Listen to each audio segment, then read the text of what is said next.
Hi, I hope everybody's having a good day. I was just thinking about some of the different experiences that I've had living in different places. I have dealt with the spirit world in other dimensions since I was a child. So I've experienced a lot of different things through my life. But one really stands out.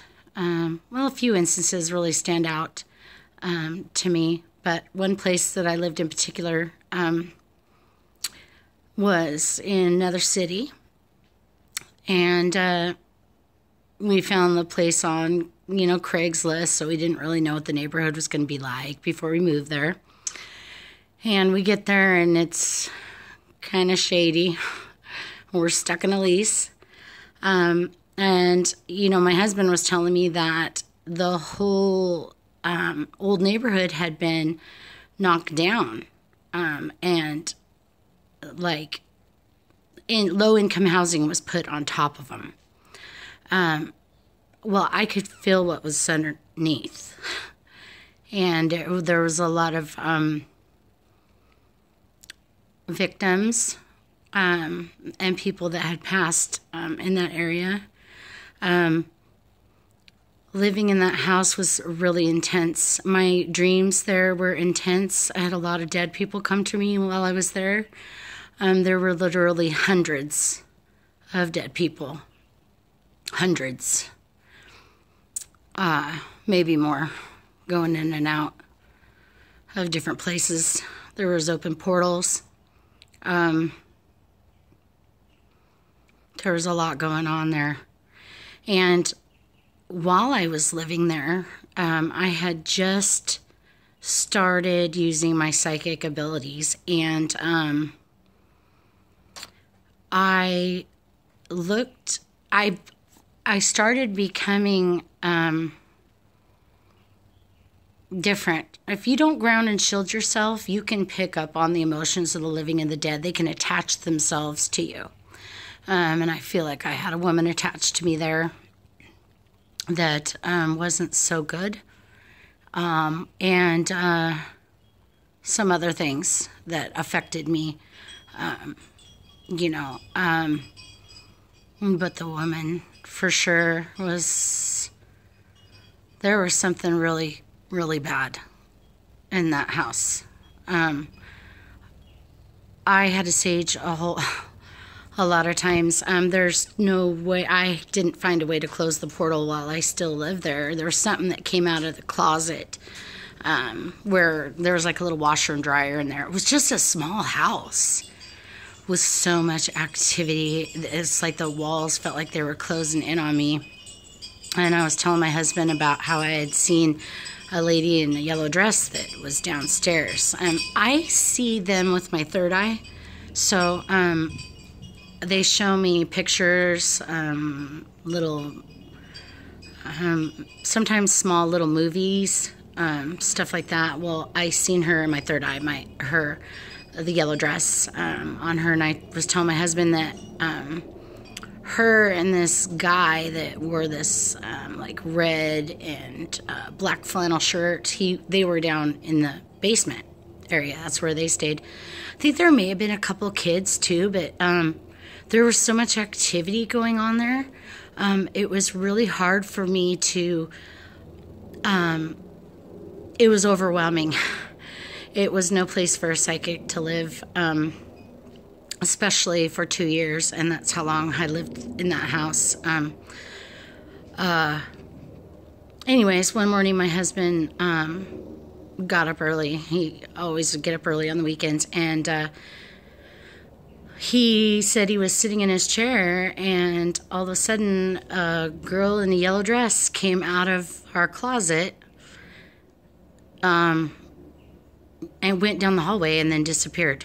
And he said she was wearing like a sundress, and she had long hair, and she was young, and he said that she didn't look at him. She just kept going down the hallway. During that time, also, every video like this I did had massive amounts of orbs in it. I would just be shooting a video. I still have the videos. I need to figure out a way to get them to where I can post them on YouTube. There would just be orbs everywhere. One time I took like this selfie picture.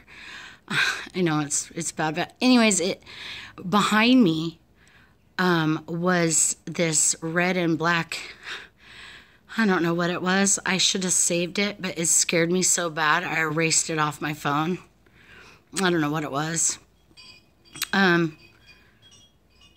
My physical looks also started to change.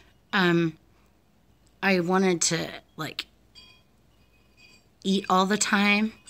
I was highly medicated in that house. I had like my eyes were really swollen.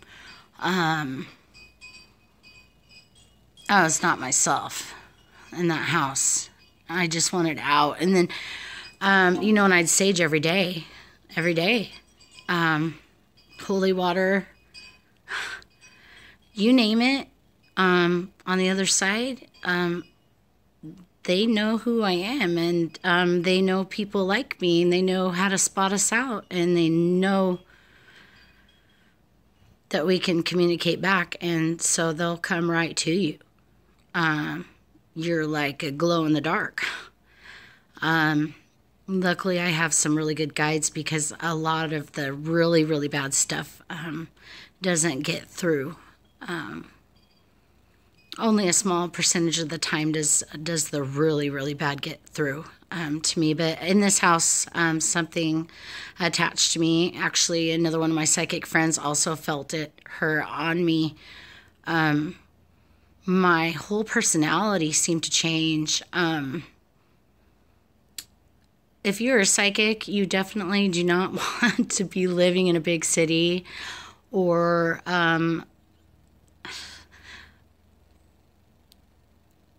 there's just some places that shouldn't have people living in them, and this was one of them. There should be no human beings living in this area because it belongs to the dead. Yeah, that's my experience with that house. I'm glad to be out of there. Spirits can affect you. Ghosts can affect you. They can make you feel how they died. They can. This can happen to an empath. You could be an empath and not even know it and be living in a haunted house. And, stuff can it really can take over your being if you're not paying attention, if you don't know what's going on. And like I said, there's some places that you just shouldn't live. That was one of them. And I've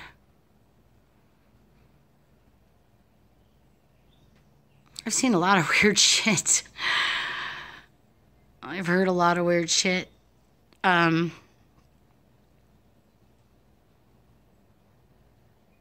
I'm glad to be out of that house. I'm going to try to do a video on different ways to protect yourself from if you're living in a haunted house. That way you can do as much as you can for yourself to get rid of the negative energy that may be around you or oppressing you or, attaching itself to you. Saging is a really good one. Just to share with you right now, just leave one window or door open. Doesn't matter where you start in the house. Just finish in the room that you have the open door in, and like corral them out with the sage. Make sure you get up in the corners of your ceilings. I get the closets. I get inside the shower. I don't leave anywhere for them to hide. For me, I want them all out. You can also use holy water. You can, put crosses on the backs of your mirrors. If you can't put it on the backs of your mirrors, you could put it on the front. I've done that. Put crosses on your thresholds to your house, like your front door, your back door, and the windows, stuff like that. There's a lot of protection stones. Like I have this one on right now. This is obsidian. But there are a lot of stones. You can research stones. I also wear amethyst as protection. If you wonder why I always have these rings on, there are stones that can help protect you as well. Dragon's blood. If you've got something really nasty in your house, get dragon's blood, sage, copal, burn some copal, smoke them out. Some things you can't get rid of, though. That's why it's so important that if you are communicating with the other side, that you know what you're doing. Okay? Because if you don't, and you try messing with things that you don't understand or fully know about, you could get hurt. You can invite something in that you can't get rid of on your own. Be safe. I know a lot of people that do the EVP sessions and all that kind of stuff. You want to make sure you know exactly who you're talking to, because they can make you think they're whoever they want you to. Okay? You could think you're talking to a 5-year-old, and you're really talking to a demon. It's not funny. I'm not laughing because it's funny. It's the truth. You got to be really careful if you're going to communicate with the other side. It's not a game. It is extremely serious. It is extremely real. And things can happen. So just be safe.